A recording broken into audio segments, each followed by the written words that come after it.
ओम अज्ञानतिमिरन्धस्य ज्ञानाञ्जनशलाकया चक्षुरुन्मीलितं येन तस्मै श्रीगुरुवे नमः। हरे कृष्णा। ভগবানের কৃপায় আশা করি আপনারা সবাই ভালো আছেন।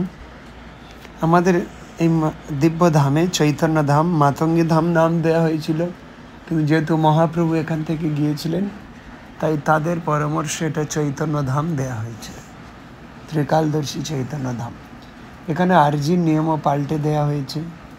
আরজি হচ্ছে তিনমালা জপ, জপমালাতে তিনমালা জপ,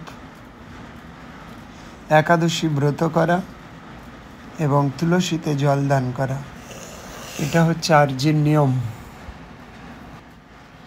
এই নিয়ম অনুসারে যে ব্যক্তি আরজি জানাবে, এখানে এসে নয় তার সম্পূর্ণ ক্লিয়ার আসবে, যা সমস্যা হচ্ছে সম্পূর্ণ সুস্থ হয়ে বাড়ি যাবে, তা নাহলে 50% বা 40% তার আরোগ্য এই ধাম থেকে হবে।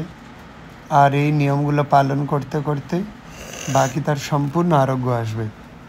শর্ত ওই আরজিটা কন্টিনিউ রাখতে হবে, মানে এই তিনমালা জপ, একাদশী ব্রত, তুলসীতে জলদান।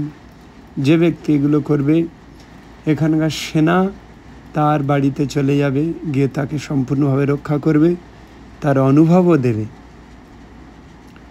এবং 2 মাস 3 মাস অন্তর বা আরও আগে যার যেমন সম্ভব 9 বার অন্তত এই ধামে আসতে হবে, এসে পেশি করতে হবে, অর্থাৎ পরিক্রমা করতে হবে। যে ব্যক্তি এগুলো করতে থাকবে তার জীবনের সমস্ত দুঃখ হরণ হয়ে যাবে। সেই নিয়ম পালন করবে এবং তার দুঃখ, তার সমস্যা আমাদের এসে যাবে। তার সমস্যা সলভ করা সমস্ত দায়িত্ব আমাদের, অর্থাৎ সেনাদের। সেনারা তার বাড়িতে যাবে, তাকে প্রোটেকশন দেবে, সম্পূর্ণভাবে তাকে রক্ষা করবে।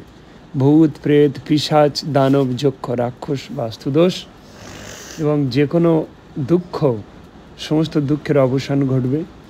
সমস্ত কিছুর একটু ধৈর্যের ব্যাপার থাকে, সেগুলো ধরতে হবে।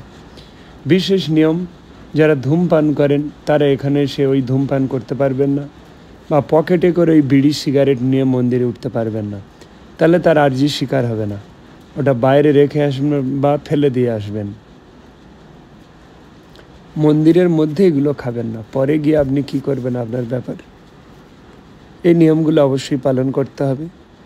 এবং আরজি জানানোর সিস্টেম ওই জপের মালাতে, একাদশী ব্রত, এইসব।